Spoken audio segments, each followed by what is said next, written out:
마켓 이슈 분석 이어가도록 하겠습니다. 오펙 측에서 예상대로 산유량을 동결시켰습니다. 국제유가 이에 좀 크게 반응을 하면서 6% 정도 하락을 기록을 했는데요. 어떤 식으로 앞으로를 내다봐야 될지 참 어려워졌습니다. 업종 내에서 영향이 좀 상당한 것 같아요. 네, 맞습니다. 특히나 국제유가가 6% 이상 하락했다라는 점은 시장에서의 변동성을 키울 수밖에 없는 요소일 텐데요. 이 같은 유가의 하락을 좀 어떻게 해석하고 대응을 하면 좋을지 오늘도 MTN의 김종을 연구위원 모시고 이야기 나눠보겠습니다. 위원님.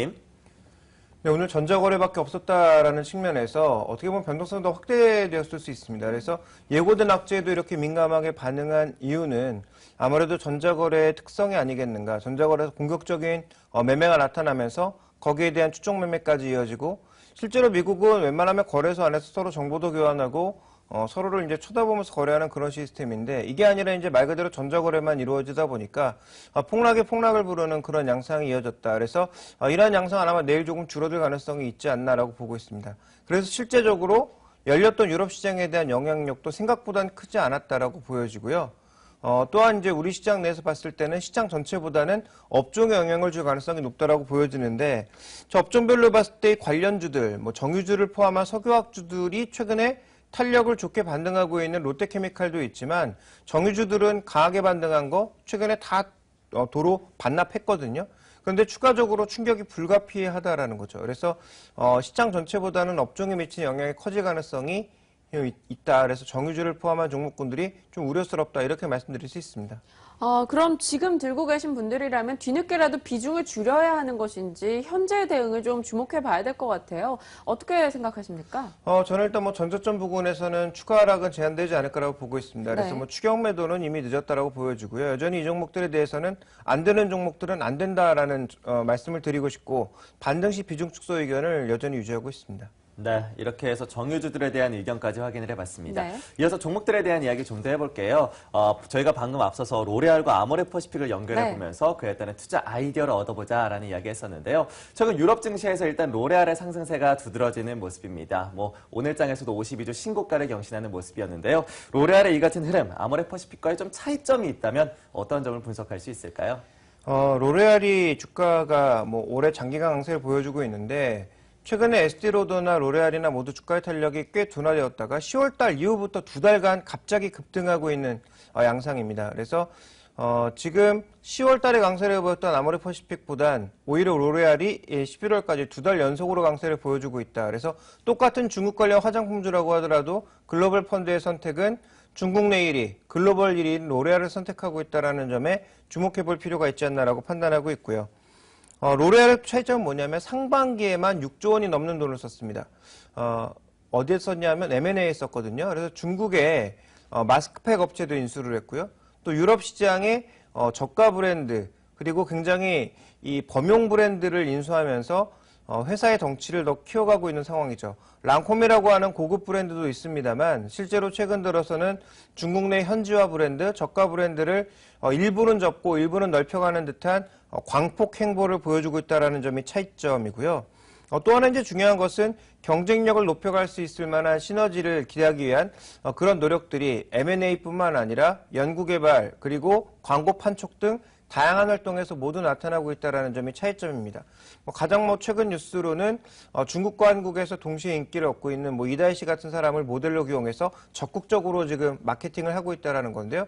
이것은 어떻게 보면 아모레퍼시픽과도 좀 일맥상통하는 전략이기도 합니다. 아모레퍼시픽도 지금 모델을 내수용 모델에서 중국형 모델로 빠르게 바꿔가고 있거든요. 대표적으로 헤라의 모델을 신민아 씨에서 전지현 씨로 빠르게 교체하고 있다는 것.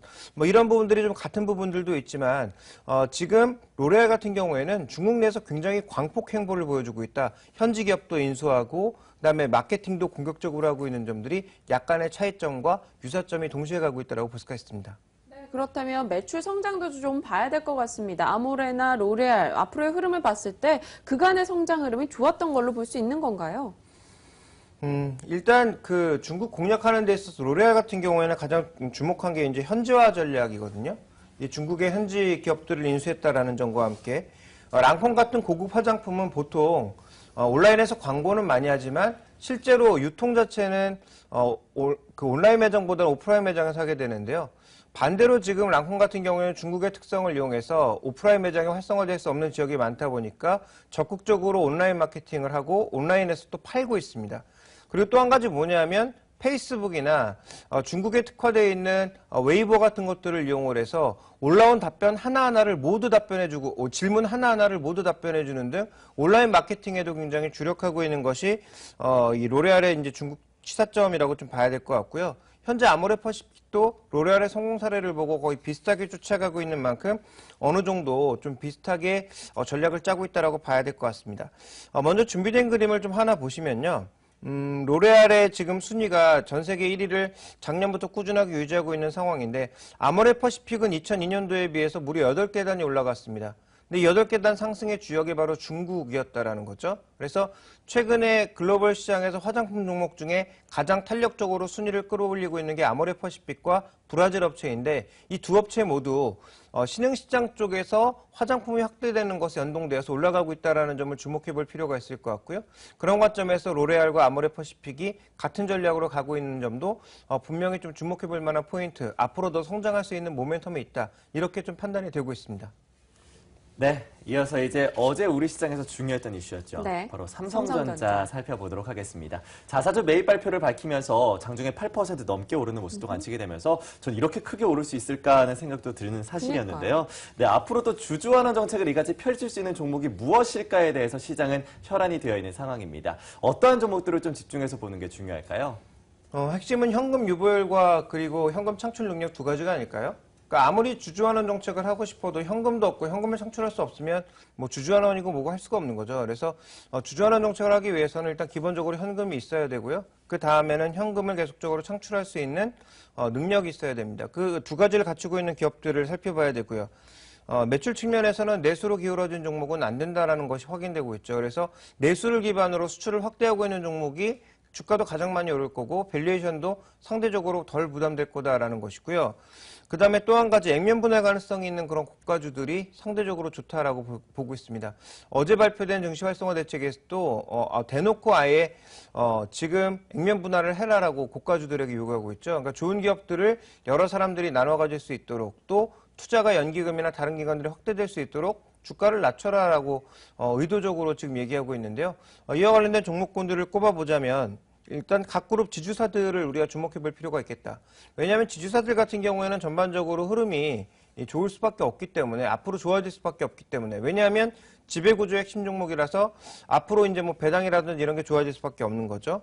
그 다음에 이제 또 하나 살펴봐야 될 것은 배당 증가나 자사주, 액면 분할을 시도할 만한 그런 기업들을 살펴보게 되면요.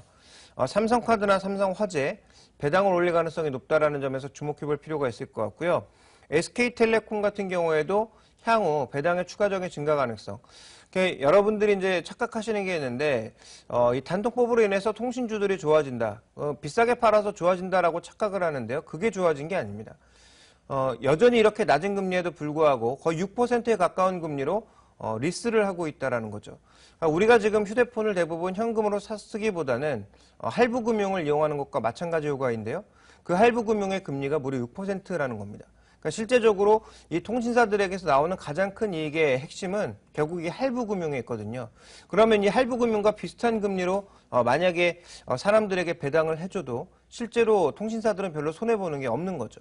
그런 관점에서 앞으로 배당 올릴 가능성이 충분히 있다라고 봐야 될 것 같고요. 만약에 SK텔레콤 주주라면 더 배당금을 시가 대비해서 높여라라고 충분히 압박할 수 있는 요인이 될 것 같습니다. SK하이닉스는 지난번에도 말씀드렸지만 지금 현재 현금 창출이 잘 되고 있는데 그래서 앞으로 현금을 많이 줄 거냐? 이 개념에서 접근하시면 안 되고요. 저번에도 언급드렸지만 SK하이닉스의 가장 큰 약점은 물량이 있습니다. 유상 감자를 하거나 액면 병합을 할 가능성에 좀 더 무게를 두시는 게 좋지 않을까. 저는 가장 가능성이 높은 건 자사주 매입, 2차적으로는 유상 감자가 아닐까라고 보고 있고요. 나머지 롯데제과, 롯데칠성, 아모레퍼시픽, 현대차 같은 기업들은 액면 분할이나 배당 증가 가능성이 있다는 측면에서 또 향후 K탑 30지수에 포함될 가능성이 높은 종목이라는 점에서 우리가 장기적인 관심을 좀 가져봐야 되겠다 이렇게 보고 있고요. 이들 종목에 대해서 단기적으로 뭔가 승부내겠다, 주주환원 정책이 지금 당장 종목 상승에 도움이 된다라고 생각하는 건 가장 어리석은 투자 방법입니다. 주주환원이라는 게 1년 만에 되나요? 적어도 한 10년, 20년 정도 걸리는 긴 호흡이라는 점에서 이들 종목에 대한 장기적인 투자 관점 혹은 주주 환원 관련 펀드라든지 배당 관련 펀드에 드시는 게 좀 더 효율적인 투자가 되지 않을까라고 보고 있습니다. 네, 주주환원 정책 부분에서 저희 이야기 나눠봤고요. 그에 따른 관심주까지 들어봤습니다. 자, 이렇게 이슈들 짚어봤는데요. 이제 시장으로 초점 맞춰야겠죠? 네, 뉴스 잠깐 확인해 보시고요. 이어서 오늘장 전략도 세워보시죠.